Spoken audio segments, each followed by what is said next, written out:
Thank you and welcome. First, I'd like to give you a brief history of this fiscal summit. As recently as a few years ago, there was a lack of awareness and an abundance of apathy over the unsustainable long-term debt situation in America. I felt like the philosophy professor in the old joke you probably remember, in which he asked the class, which is worse, ignorance or apathy? And some sleepy kid from the back says, I don't know and I don't care. After 30 years of a fiscal crusade, it was beginning to put me in a state of clinical depression. So our first fiscal summit was about building awareness of the problem. Today, if anything, the public is ahead of Washington. Our foundation recently asked the Global Strategy Group to conduct a survey of public opinion on fiscal issues. 81% of voters say that the national debt is a major problem that must be addressed now. That includes 69% of Democrats and 94% of Republicans. From another angle of view, 94% of Democrats and 85% of the Republicans want to see both parties work together to solve our long-term economic problems. Then in the second summit, we confronted the question, yes, there is obviously a problem, but what are the solutions? So we asked 6 organizations from across the political spectrum to tell us what they would do about the long-term fiscal challenge. Not surprisingly, they all felt that the long-term path is unsustainable. And every group laid out proposals that would keep debt levels at a sustainable level through 2035. So along with Simpson Bowles, last year's summit told us there are many solutions. This brings us to today. The obvious reality is that we don't have simply a fiscal and economic crisis, but at bottom we have a political crisis, a polarized and paralyzed politics that makes progress historically difficult. So our theme today is how do we build this political and societal will to take action before we find ourselves immersed in a crisis? Actually, we confront 2 kinds of economic and financial crisis. One, a sudden European-style crisis where the markets lose confidence in our ability to manage our fiscal affairs. Interest costs could balloon quickly and exchange rates plummet. Now, no one knows when such a crisis might hit, but on our current course, the risks are unacceptably high. The second kind of crisis is what you might call a slow growth crisis, where interest costs become so large they crowd out growth-oriented investments in math and science, in R&D and infrastructure that are desperately needed in an ever more competitive, knowledge-based and technological global economy. It is worth noting that interest costs, which of course buy us nothing and are about the path and not the past and not the future, are now projected to increase even faster than the ballooning healthcare costs. We may be able to deter a sudden financial crisis, but I believe a slow growth crisis may have already begun, and along with it, a vanishing American dream. As the luckiest of American dreamers, I am the son of poor Greek immigrants, and I'm eager to see the future generations enjoy the American dream. I have decided to devote much of my resources and all of myself to the long-term structural debt challenge that I consider to be a transcendent threat to our economic future. Speaking of Greeks, they have always specialized in drama. Their current situation vividly illustrates the huge economic, social, and political costs of waiting until a crisis we confront a crisis on our major fiscal imbalances. America must avoid a Greek tragedy of our own. The end of this year and the beginning of next year present special and daunting challenges. Congress must determine the fate of the Bush tax cuts, the alternative minimum tax, the dreaded sequestration, the Medicare doc fix, the temporary payroll tax cuts, and the extended unemployment benefits. These would aggregate about $8 trillion over 10 years. And in just the next fiscal year, the impact would be $400 billion. In addition, for the fiscal masochists in the room who want more, we're likely to be hitting the debt ceiling once again, and we can hopefully avoid the repeat of last year's nail-biter. All of these action-forcing events are conspiring to force action on the fiscal policy around the end of the year, and I hope that our elected leaders use this opportunity to put in place a longer-term comprehensive plan. It is clear we need to have a thoughtful discussion about timing. We are often presented with the phony choice of we either focus on the short-term economic recovery or we address our long-term fiscal challenges. I believe we can and must do both. Any measures to boost growth in the short term could be accompanied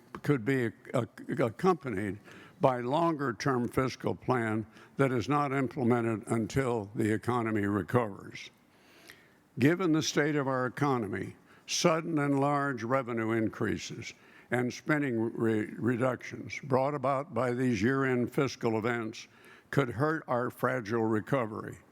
What would work is to resolve these year-end fiscal issues as part of a comprehensive long-term plan that is implemented when the economy is stronger. A package that addressed the biggest long-term issues on the entitlement and revenue side would also build market confidence that we are finally getting our long-term fiscal house in order. And this, by the way, would also stimulate the economy in the short term. What would not work is another example of fiscal mañana, in which you're always putting off until tomorrow the long-term fiscal decisions that we should be making today. I am greatly concerned that kicking the can down the road, this time on $8 trillion, can and would send a dangerous signal to the financial markets. Let us not forget that this can we keep kicking around is in fact a fiscal grenade. One kick too many, and it could trigger a crisis. I would hate to think that it would take a crisis to get America to act. America is better than that. And paying for a crisis instead of avoiding it in the first place would be very costly indeed. I only wish the advocates of short-term stimulus would devote as much time laying out a plan for the long term as they do thinking about the short term. What seem to be the principal political barriers to making progress on our long-term debt problem? Some would say that we also face significant cultural barriers, a culture defined by instant gratification, consuming and borrowing too much, and saving and investing in the future too little. And of course, there is this growing sense of entitlement. In times past, shared sacrifice has been a kind of political oxymoron. But our national opinion survey indicates that the public is now so concerned that 91% say they're willing to do their part to reduce the national debt if others will do their part as well. There is also the fact that compromise seems to have become a rather dirty word in American politics, when in fact, historically, compromise has been the essence of effective politics. Our very Constitution is the product of a compromise, and one we've been improving on ever since. We also see that in today's ideological rigidities in the politics of revenue increases and entitlement reform, many Republicans tell us that any tax increase is almost theologically unacceptable, and in all cases economically destructive. This in spite of the happy experience in the 90s when we combined spending cuts with tax increases, largely on the well-off, and the economy experienced robust growth and even budget surpluses. There's also the sobering reality that to avoid any tax increases, we would have to cut long-term spending by almost a third to stabilize the debt levels, and by only half if we excluded Social Security and defense, as many do. Spending cuts of this size would be draconian and politically unthinkable. I, at least, don't see any viable political plan that does not include some additional revenues. Then, many Democrats tell us tax increases are the answer, and in particular, higher taxes on the wealthy.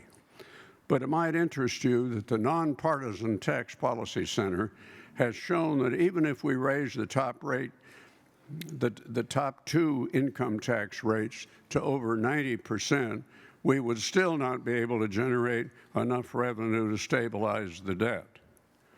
And then there are the Democrats that tell us that entitlements must be off the table. As much as some would like to believe that entitlements are on solid financial footing, the sober reality is that entitlements account for 100% of the projected increase in long-term non-interest spending. It seems to me that entitlement reform, therefore, must be the part of any serious effort to reduce our long-term debt. When it comes to compromise, the public again seems ahead of Washington. In our opinion survey, 87% of respondents believe that to solve our long-term debt problem, the Republicans will have to agree to some tax increases, and Democrats will have to agree to some spending cuts. Then, of course, there is this serious problem of a fundamental breakdown in trust.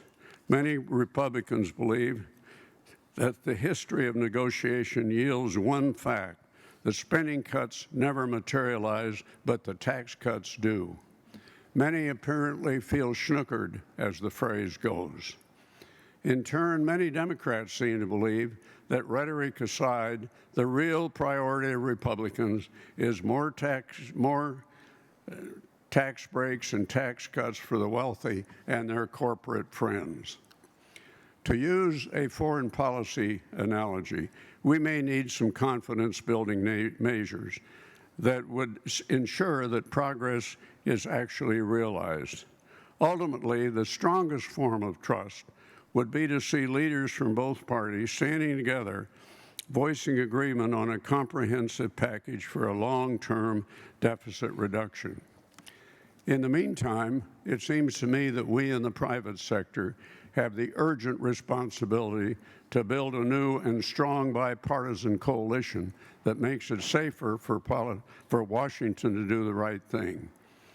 At our foundation, we are working to bring together representatives of business, think tanks, and other organizations to join such a coalition. Now, obviously, we also need a personal commitment from Americans.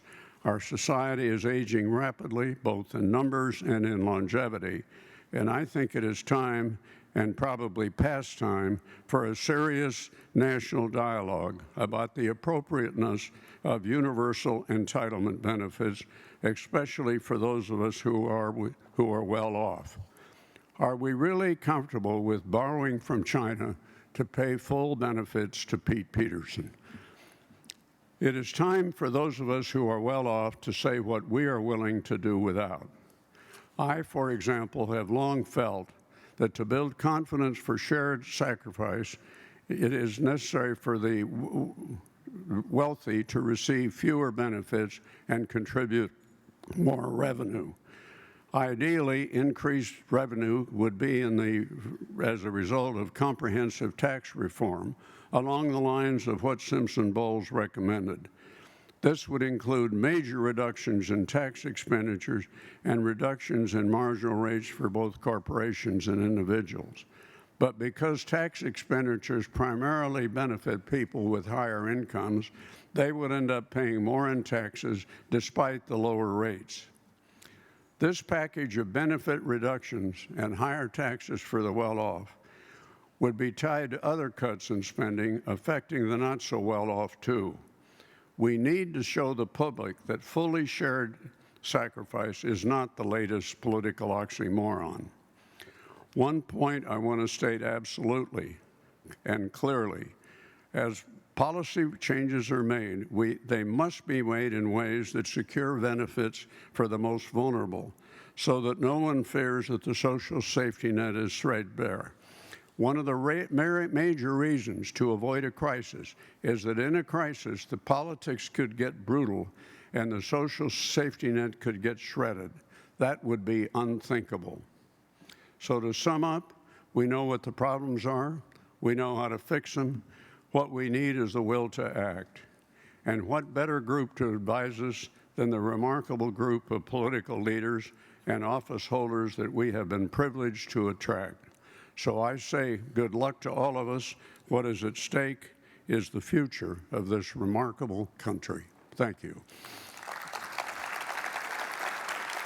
Thank you.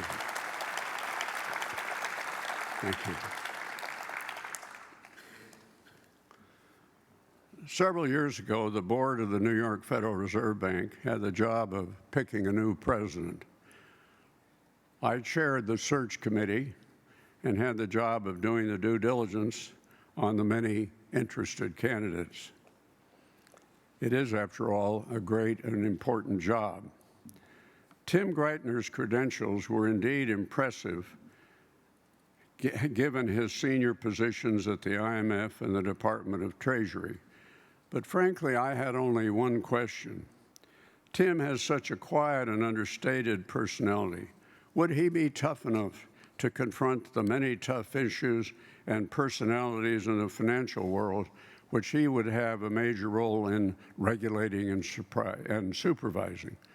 So I asked a former Secretary of Treasury who would work closely with Tim for his appraisal overall, and also with regard to the specific question of Tim's tough-mindedness.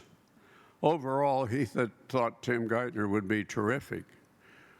But on my specific question of Tim's toughness, he burst out laughing and simply said, "Tim Geithner is the only person who ever worked for me who, when he did not agree with me, would walk into my office and say, 'On this one, you are full of it.'" Actually, the word he used was a bit more colorful than it. For this and more reasons, I was so delighted when President Obama named him Secretary of Treasury, and I still am. He has managed this historic bundle of problems with the same quiet skill that I would have expected. The Secretary will be interviewed by David Wissel, the distinguished author and economics director at the Wall Street Journal, and the author of several books and a most interesting new book, Red Ink. We are delighted to have David back at the summit, and I can't imagine a better way to start our program. So, gentlemen, welcome.